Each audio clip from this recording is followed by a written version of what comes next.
Kalau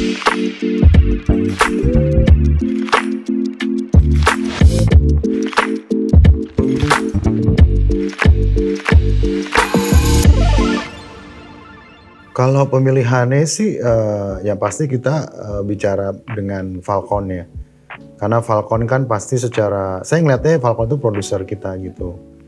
Pasti dia ngeliatnya itu secara business plan. Kalau saya ngeliatnya lebih kepada kreatifnya sih, cocok nggak dengan karakternya, cocok nggak dengan apa konten yang dia mainin gitu. Dari situ sih makanya kita milihnya. Tapi yang pasti dua hal penting itu harus ketemu gitu di satu titik gitu antara business plan komersialisme dan creative decision gitu. Sebenarnya sih iya ada beberapa yang kita pertimbangkan gitu, ada bongkar pasang sebenarnya. Karena Perfect Stranger ini punya keunikan sendiri ya ketika kita harus mengeksekusinya gitu. 7 sahabat duduk di meja makan. Mereka harus seperti ngalir bicaranya, blockingnya terlihat natural, dan menurut saya nggak semua orang bisa main. Sebenarnya kalau dari karakternya Wisnu sih nggak terlalu banyak ya, sebenarnya cuma rambut dan mungkin beberapa gestur yang gue harus menyesuaikan sama yang lain gitu, sebenarnya itu doang sih. Jadi emang nggak terlalu berubah banyak sih sebenarnya. Juga mungkin saya bisa menjawab beberapa pertanyaan dari netizen ya setelah berita ini keluar, kenapa harus Vino sih yang main, kenapa Vino harus digendutin sih gitu.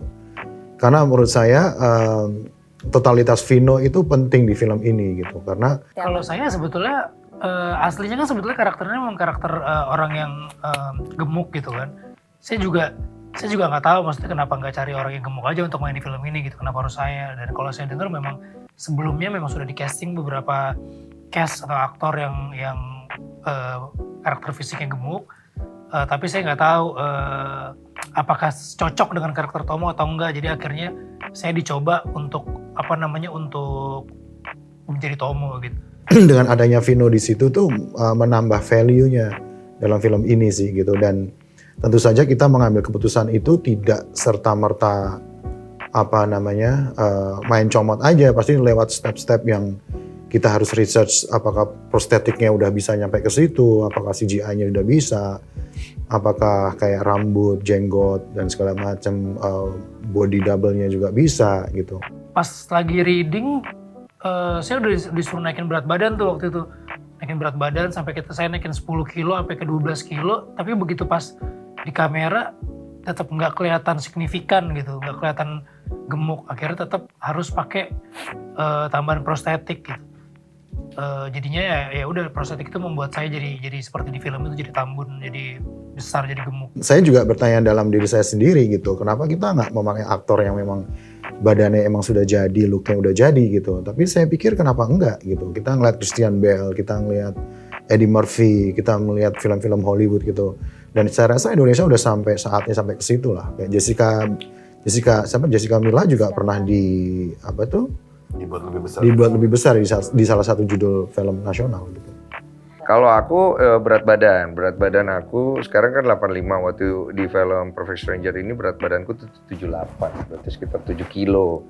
Terus aku nggak berkumis berjenggot, jadi kelihatan lebih opa Korea ya Wak ya.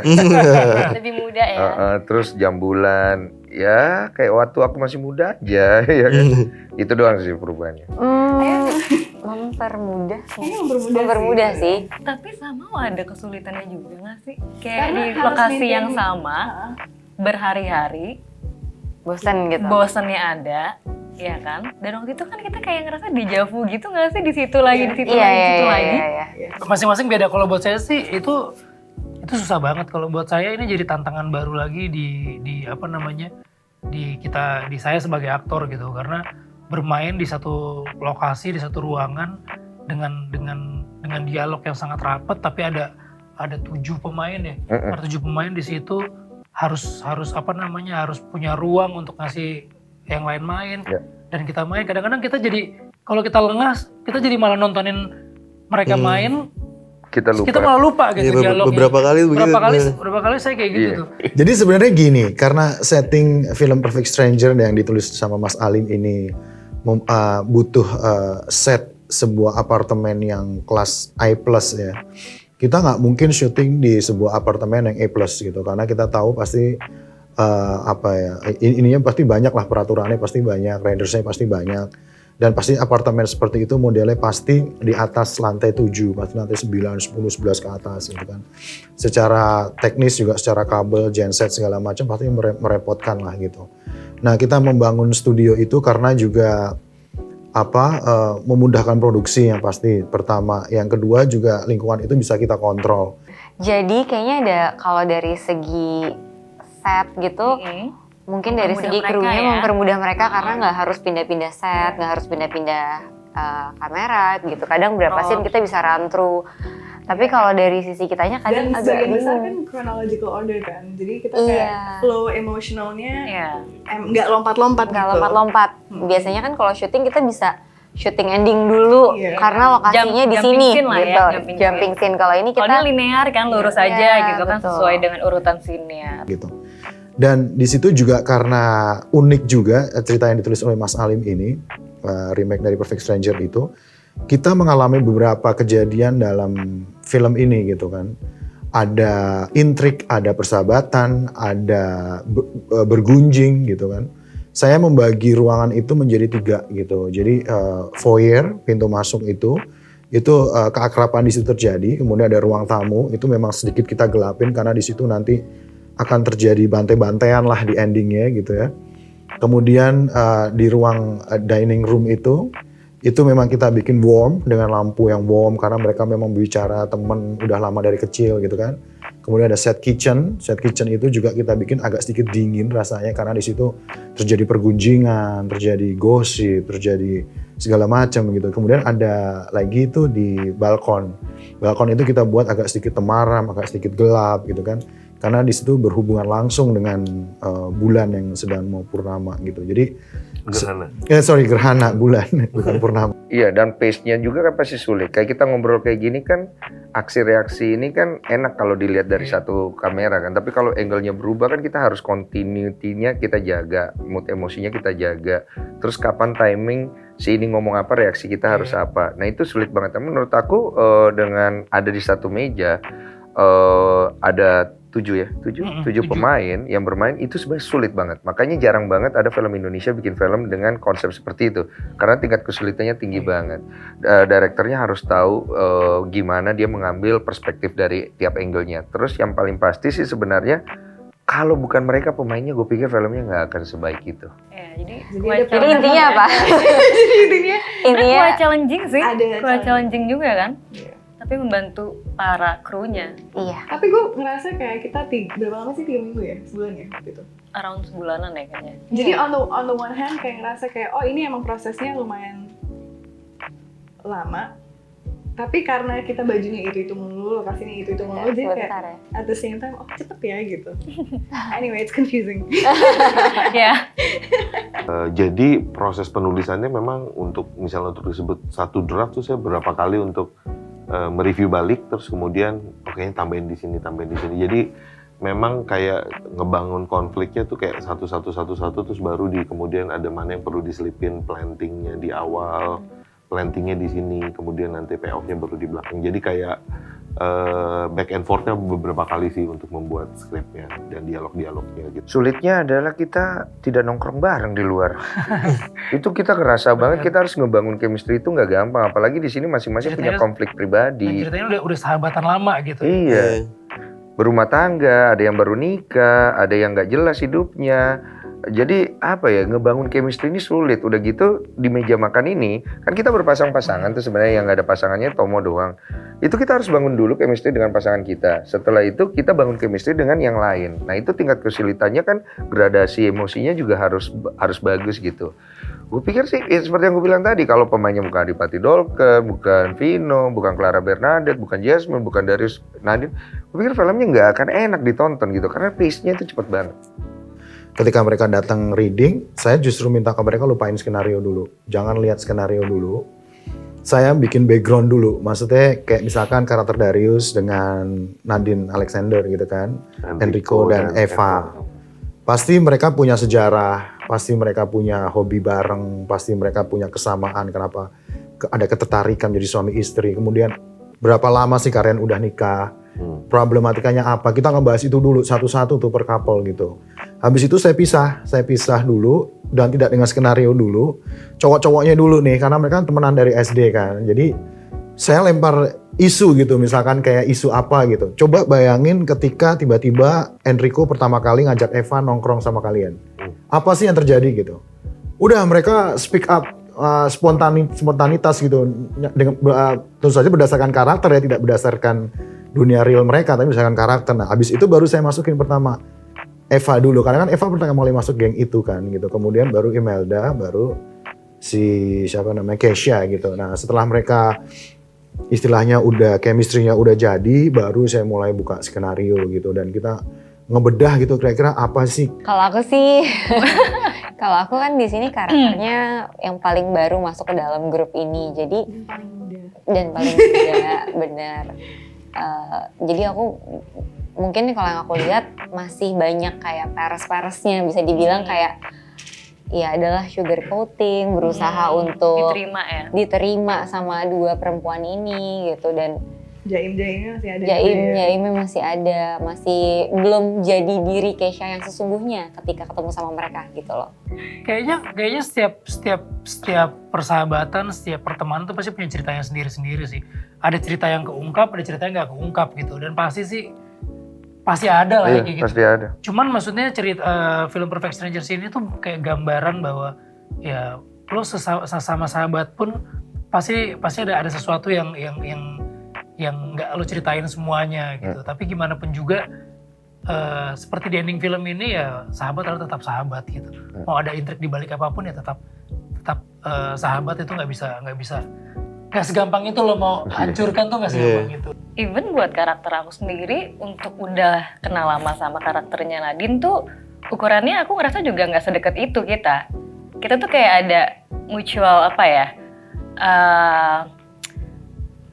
keuntungan kali ya, yang sama-sama kalau gue deket sama lo tuh ibaratnya ya gue bisa lebih akrab sama yang lainnya juga gitu, dan gue udah bisa dapetin lo dan lo nggak deket sama dia jadinya. Jadi kayak ada agenda tersendiri gitu di pertemanan ini ya. Sebenarnya nggak tulus ya pertemanan. Iya, agak-agak fake sebenarnya. Yang sebenarnya bring the girls together adalah si cowok-cowok ini kan. Dan maksudnya dalam kehidupan kita pribadi kayaknya ada pertemanan kayak gitu juga gitu. Kan lewat pacar atau pasangan atau suami gitu, dan masih kelihatan kayak antara perempuan-perempuan ini ada saingan-saingannya. Masih kurang women support women. Masih agak sedikit kurang women empowerment-nya, tapi each individual karakter perempuan di sini menurut aku masing-masing strong dalam caranya sendiri gitu. Iya, ada pengertian lah sebenarnya. Karena kan kalau semua dibuka, sebenarnya akibatnya bisa lebih fatal sih. Makanya kan kadang-kadang kan orang tuh agak dilema antara kita harus jujur atau ada yang harus kita tutupi nggak sih? Itu kan jadi prioritas orang masing-masing. Dan itu relate banget di kehidupan kita sehari-hari. Nggak mungkin lah kita menceritakan semua. Bahkan pasangan suami istri aja ada pasti yang dia simpen. Kenapa? Karena kan takutnya malah memperkeruh masalah. Ketakutan inilah yang menjadi inti daripada cerita film Perfect Stranger ini. Takut dibuka isi HP-nya. 21st century zaman sekarang kayak gini ya, apalagi di kota besar nggak mungkin lepas gitu dari handphone. Apalagi kalau misalnya kita ngeliat social media segala macam, handphone udah kayak extension dari tangan kita ini kan, extension of ourselves gitu. Jadi makanya menurut aku emang itu private banget, dan menurut aku kita sebagai manusia wajar-wajar aja gitu kalau misalnya we still have secrets from each other. Kayaknya nggak ada satupun orang di dunia ini yang really kenal kita 100% yang mungkin ada kan. Betul. Menurut aku, I think privacy is... Dan banyak hal yang emang kita simpen di handphone sih memang. Gitu. Cuman kalau aku sih tipe yang nggak mau juga taruh semua memori. Ya nggak sih, kayak secret di dalam satu. Apalagi zaman sekarang kayak gampang banget hijack atau apa gitu ya, takut ya. Hack atau apapun itu gitu. Jadi ya udahlah, mendingan kalau mau simpen rahasia di dalam diri aja, nggak usah ditaruh di mana-mana. Jadi sebenarnya di handphone aku nggak terlalu banyak rahasia sih. Tapi penting, dibilang penting banget, handphone penting, privacy banget juga privacy banget. 2-factor authentication penting. Ah yes. Iya sih, karena emang gimana pun juga, maksudnya zaman sekarang manusia dan teknologi nggak bisa dipisahin kan. Apalagi kan kalau kita punya handphone itu dari tahun berapa? 2000-an atau 90-an, kayaknya nggak ada yang pakai selama itu ya. 4 tahun, 5 tahun ke belakang lah. Itu kan 5 tahun ke belakang memori itu banyak banget ya. Dan ya banyak banget yang kita simpen juga, mau dari rahasia pribadi atau mungkin memori-memori yang untuk kita sebarin ke publik juga. Iya. Gitu. Sejarah kita semuanya ada di situ. Iya bener-bener emang black box kehidupan manusia banget sih. Iya. Semuanya tercatat gitu loh. Mau dari chat, video, Iya. apalagi. Mungkin password ditaruh situ juga. Yap. Penting banget. Udah kalau sampai ke hack sih, bye. Sulit sih sebenarnya enggak, karena ada beberapa referensi yang sudah dilakukan oleh negara lain juga kan. Jadi saya bisa melihat bahwa apa sih yang menjadi basic yang dilakukan oleh negara lain dari yang materi aslinya yang Italia itu. Jadi apa yang mereka pertahanin, apa yang mereka keep, terus apa prinsip-prinsip apa yang ternyata berlaku di semua remake-nya gitu. Jadi aku udah jadi kayak melihat dan mempelajari materi-materi sebelumnya, kemudian ya pasti tantangan adalah membayangkan bahwa pasangan-pasangan Indonesia dengan beragam persoalannya yang harusnya bisa relate sama pasangan-pasangan di Indonesia, sebenarnya itu sih. Jadi dari situ baru adjustment terhadap plot yang udah ada di materi sebelumnya gitu. Yang susah adalah, bukan susah sih, tapi yang paling challenging adalah menemukan tipikal hubungan yang mau diangkat sih gitu. Kayak Enrico dan Eva, Anjas sama Keisha, kemudian si Wisnu dan Imelda itu mau seperti apa ya gitu. Yang sesuatu yang relate sama. Untungnya kan ini dia bukan sebenarnya karena mereka teman masa kecil, jadi kayak reunian teman masa kecil, jadi memang juga status sosialnya berbeda-beda masih kondisi, jadi bukan yang agak menarik untuk dikuliknya. Jadi sebenarnya kalau nyambung dari Mas Alim tuh sebenarnya udah ada titik referensinya sebenarnya. Titiknya tuh udah jelas. Jadi temanya udah jelas, titiknya udah jelas. Jadi ketika Mas Alim ngembangin dengan berbagai aspek culture Indonesianya tuh jadi nyambung gitu. Banyak banget sih sebenarnya. Iya, karena ini bukan tentang handphone doang, tapi kayak Bener. kalau kehidupan keluarga, hubungan ke anak. Kalau aku ada ke mertua loh. Iya, banget. Jadi sebenarnya mungkin permasalahan yang ada di film ini, terus dari setiap karakternya, dari setiap pasangannya itu tuh punya pesan tersendiri dan nggak bisa dijabarin cuman dengan satu message aja, tapi emang banyak banget pesannya gitu. Menurut aku. Sebenarnya kalau dari aku mungkin lebih intinya kayak gini kali ya.